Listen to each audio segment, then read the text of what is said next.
Hi, this is John Linneball from John Linneball Tutoring, and this is AP US History, Video 33, Foreign Policy of the New United States. If you like this video, please don't forget to hit that like button, share, and subscribe.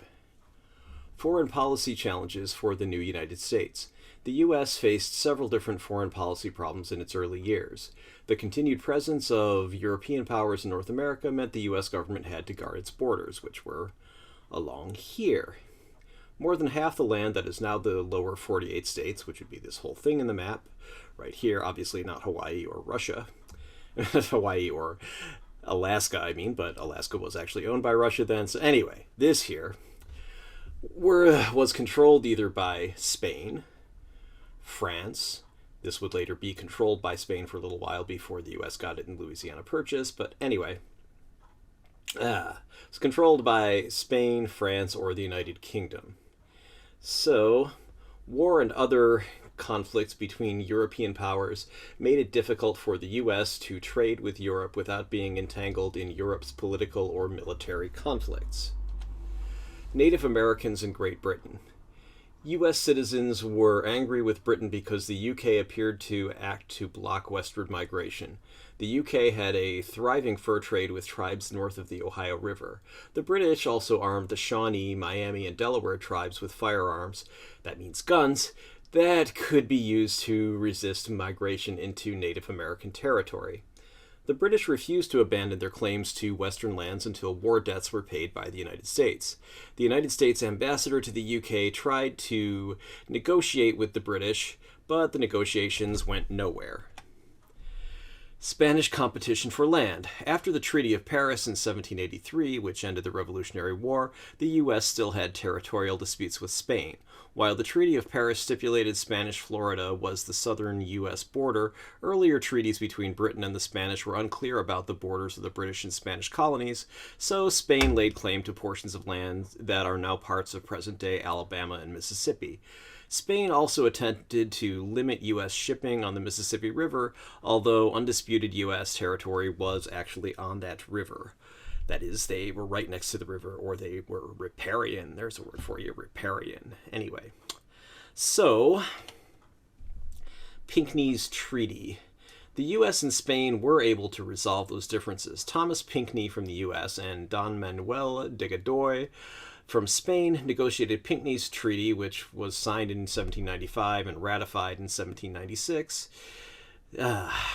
According to that treaty, according to the treaty, U.S. shipping was allowed on the Mississippi, the border of the U.S., and western Florida was defined. So here we can see the map, the former boundary of West Florida. The Spanish said, hey, this is ours. And you can see on this map that these are parts of what are now Mississippi and Alabama.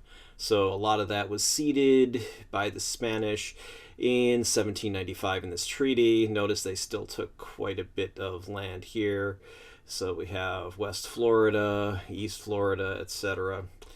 And Spain was probably motivated by the United Kingdom and the U.S. friendship following Jay's Treaty, which we'll discuss next. So the Spanish are like, don't really need trouble from the U.S. and from Great Britain. So here we go. Great Britain and Jay's Treaty. In the 1790s, several sources of conflict between the U.S. and Britain existed. While France and Britain were at war, and just in case you don't know, Britain and the United Kingdom are the same thing. So while France and the UK were at war, or France and Britain were at war, the U.S. continued trading with France and the French West Indies. The British began intercepting U.S. cargo ships, about 300 or more in total, that came to or near the French West Indies, and southern plantation owners complained of not being reimbursed for slaves who escaped to British territory during the Revolutionary War. So the U.S. settlers in the West resented British troops and forts there, especially as conflicts between U.S. troops and Native Americans intensified into bloody warfare. So, Great Britain and Jay's Treaty are what we're going to discuss here. As mentioned before, the British sold natives weapons that could be used in warfare, and were, of course, interested in continuing the fur trade with the Native Americans, so U.S. settlers accused the British of deliberately supporting native efforts against U.S. settlers in order to continue the fur trade. Washington sent Supreme Court Chief Justice John Jay to meet with the British to seek redress of these grievances, that is, reparation for harm. Hey, we have a problem here that you're causing. Could you please fix it? The treaty that Jay negotiated with the British seemed very pro-British. There were no reparations or redress for the slaves, seized ship cargo, or anything else basically involved in the whole shipping interception and seizure. So the British did agree to leave the West, but only after 18 months. U.S. plantation owners also had to pay the pre-revolution debts to Great Britain, and so that didn't seem like a very good deal. The U.S. did gain some limited trading rights, but obviously to everybody who had to actually pay these reparations to Great Britain for these debts, without getting any reparations for the things that were actually taken by the British Navy, didn't seem very fair. Other issues were set aside to be arbitrated later, that is, decided by somebody who acts as a kind of judge, known as an arbitrator. It's not a judge, but it's kind of somebody who serves the same purpose. That would be settled later by somebody who could hear it and say, okay, I'm this neutral third party and I'm going to make a decision on what should happen. Let's go to the next slide. Reactions to Jay's treaty. They were very strong. Some, such as Alexander Hamilton and his supporters, did see Jay's treaty as the best the U.S. could expect, given geopolitics at the time. Remember, the U.S. was a brand new country, had just fought in this Revolutionary War, wouldn't have won it without aid from the French, etc. So the U.S. was not really in a position to demand much from other countries, especially powerful countries like Great Britain. Others, such as Jefferson and his supporters, saw the treaty as completely selling out Southern and Western farming interests in order to support Northeastern mercantile trading interests. So people in a lot of these big plantation colonies were thinking, what the heck is going on here? Oh, I get it. It's so people in Boston and New York can make more money. How great. So we get to pay for that here in Virginia, etc. So anyway. One such opponent put graffiti on a wall, and this is on a building in New York City near where John Jay lived so he could see it. Said, "Damn John Jay! Damn everyone that won't damn John Jay! Damn everyone that won't put up lights in the windows and sit up all night damning John Jay." And here's a link here that I will put in the description below that you can click on if you would like to see these quotes from Alexander Hamilton by Ron Chernow. So, was a little over the top, but people definitely did not like John Jay's treaty. U.S. in global affairs post-French Revolution. So, the French Revolution, remember storming of the Bastille, all that, the guillotine, Committee on Public Safety, which killed a lot of people, so much for public safety. But anyway, while the U.S. didn't want to be involved in foreign affairs, European politics deeply influenced the United States. The French Revolution occurred at the same time the U.S. Constitution was ratified, so we're talking 1789, around that time. And so the U.S. citizens' debate about the French Revolution were similar to later debates about the U.S. role in global affairs. Alliances and conflict. So debates over the U.S. world affairs became more intense and important after war broke out between Britain and France in 1793. Many believed the U.S. owed allegiance to France to repay France for assistance with the revolution. Remember, the U.S. could not have won had it not been Lafayette, etc. So the French really helped a lot with that. And also because the U.S. was obligated to help France if it were under attack, pursuant to a 1778 treaty called the Treaty of Alliance, or the Franco-American Treaty. I know, Franco-American, that sounds like spaghetti in a can, etc. Ha ha ha. Anyway. But, so the Franco-American Treaty, or the Treaty of Alliance, and I'll have a link to that in the description, the Wikipedia article, basically was something that obligated the United States to help France if they were under attack, and Britain certainly was attacking France. But others believed the treaty was invalid because the French government that had made the treaty had been overthrown, and the new French government had gone crazy, executing not only King Louis XIV, but many French citizens who probably didn't deserve it, and thus perverting its democratic ideals. So it's like, yeah, why should we help this crazy new government? Maybe we shouldn't. And then there's just the general kind of Machiavellian idea that countries really only honor their treaties until it becomes a big disadvantage for them to actually honor it, so they don't honor them. Anyway. Alliances and conflict. Furthermore, many U.S. citizens liked Great Britain, although the revolution was merely a decade old. Furthermore, trade with Britain had been restored, so merchants, farmers, etc., and people who wanted to buy British goods wouldn't want the war cutting off trade with the United Kingdom. These people mostly wanted neutrality, neither supporting nor opposing either Britain or France, and basically trading with both. The U.S. and French conflict, the XYZ Affair. During the John Adams administration, several events occurred that made the U.S. question its commitment to neutrality. First, France retaliated for Jay's Treaty's favorable treatment of the UK. So the Jay Treaty definitely was very favorable to the United Kingdom. The French were thinking, what the heck? Why did this happen? The French, therefore, acted on their own to revoke the 1778 treaty, the Treaty of Alliance, the Franco-American Treaty, with the U.S. and allowed French privateers, that means pirates, to attack and seize U.S. ships. After over 300 U.S.-flagged ships were seized, President Adams sent a team of negotiators to Paris in an attempt to resolve this matter peacefully. So here we are at the XYZ Affair. We can see a little cartoon, property protected, a la Francois, and the national sack, diplomatic perquisites. So hey, we'll see what this means in a minute.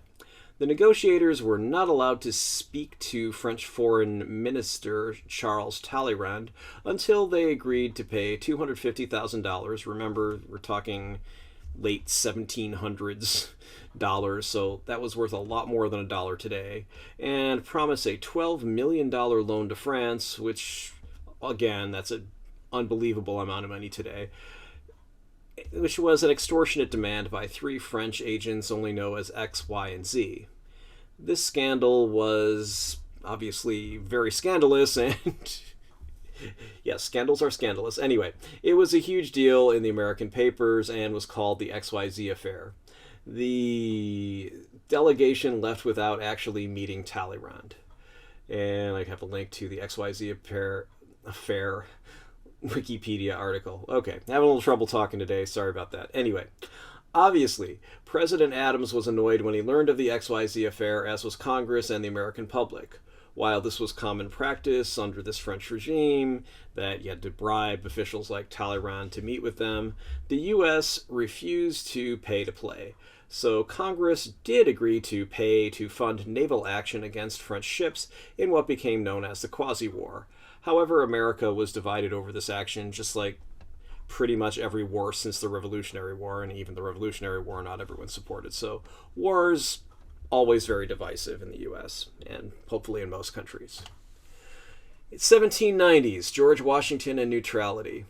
George Washington, as president, decided neutrality was the best course in dealing with the British-French War, issuing the 1793 Proclamation of Neutrality, and we'll have a link to the Wikipedia article there, which led to the Neutrality Act of 1794, which made it illegal for U.S. citizens to wage war against any country at peace with the U.S. Makes sense. If the U.S. is not at war, then you can't go and act against a country that the U.S. is not actually fighting a war against, because then you're just fighting your own private war. And urging the U.S. government to avoid alliances with foreign powers. Why bother? Well, some U.S. citizens, as I just stated, were actually aiding France by privateering, so they became basically pirates, and others were attacking British Canada and Spanish Florida in filibuster military actions. Remember how I just talked about a private war? That's what a filibuster is. It's basically a private illegal war, or an unauthorized military action, meant to start or support a revolution, which is where the filibuster long speech meant to delay a legislative vote got its name.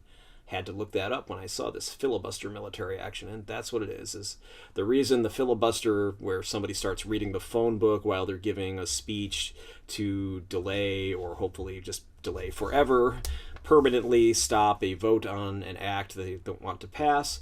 Well, that comes from this kind of filibuster, where the filibuster is going and declaring a war, or not declaring a war, I should say. Basically just going in illegally in your own military action without approval from the government. So both are kind of abuses of process. Yes, governments go to war. Are other people supposed to go to war without getting approval from the government? No. And filibuster is the same thing. The filibuster speech is debate something that you should have before you vote on a law? Yes. Should you make your speech go on forever for no good reason other than to delay or permanently stop a vote? No. So there you go. There's my little thing on filibusters. I promise you it's not intended to be a filibuster. Ha ha ha. Anyway, Washington, in his farewell address, warned the U.S. against being drawn into the apparently endless and probably pointless conflicts that rocked Europe. Washington's support of neutrality has been used by American isolationists, those are people who don't want to get involved in wars, as an argument to stay out of every war since the American Revolution, including World Wars I and II. Did you find this video useful? If you did, please like it and subscribe to my channel. Neither action costs you anything, and you'll be alerted about my new videos. Why? Well, it's simple. The YouTube, okay. I'll try that again. Why? It's simple. YouTube doesn't let me share any ad revenue unless I have 1,000 subscribers and 4,000 hours, which, in case you care, is 240,000 minutes of view time in a year. While many people are watching these, I don't have 4,000 hours of watch time. I also don't have 1,000 subscribers at this time. Ad money will help me make more videos. If you saw an ad during this video, please know that I didn't get any of the ad money, and I won't until I have the subscribers and view time that YouTube demands. 1,000 subscribers, 240,000 minutes, that is 4,000 hours of view time in a year. For the same reasons, you are not only welcome, but encouraged. Please go, share links to this video, put it in playlists, etc. All I want is that you don't cut out things that credit it to me. I want you to directly link to my channel because I did put a lot of work into this video, believe it or not. Okay, I gladly read and respond to constructive criticism or suggestions for this new video, or for new videos, I mean. Anyway, I'd appreciate your input. I reserve the right to delete comments such as troll posts or spam. You can hire me for tutoring. Thanks for watching, and here's a little more information after this. Contact me, Facebook, Instagram, email, phone, Facebook. Okay, go to facebook.com/Linabal Tutoring, just my last name with tutoring, just combined into one word. Instagram, instagram.com/John.Linabal.tutoring. Phone, my phone number is 415-623-4251. That's my cell phone. You can even text me if you want. Email, john@johnlinabal.com. Website, www.johnlinabal.com and www.johnlinabaltutoring.com. Both go to the same website. Testpreparation.locals.com is my locals.com site. It's nice because you won't see any ads on it. And lbry.tv, I'm on there as well.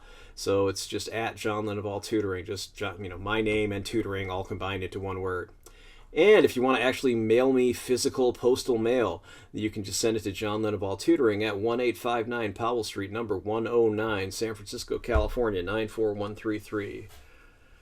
Note, this is not a substitute for your classes, text, etc. This video is based on the Barron's AP United States History Review Book, 4th edition, any other sources listed in the video description, and my general knowledge of U.S. history. While this should help you do well on the AP U.S. History exam, I cannot be responsible for what your teacher thinks is important and asks you about in or on his or her own tests, homework, etc. Please read your class texts and pay attention to what your teacher says in class. All right, with that, I'm out of here. Have a nice day.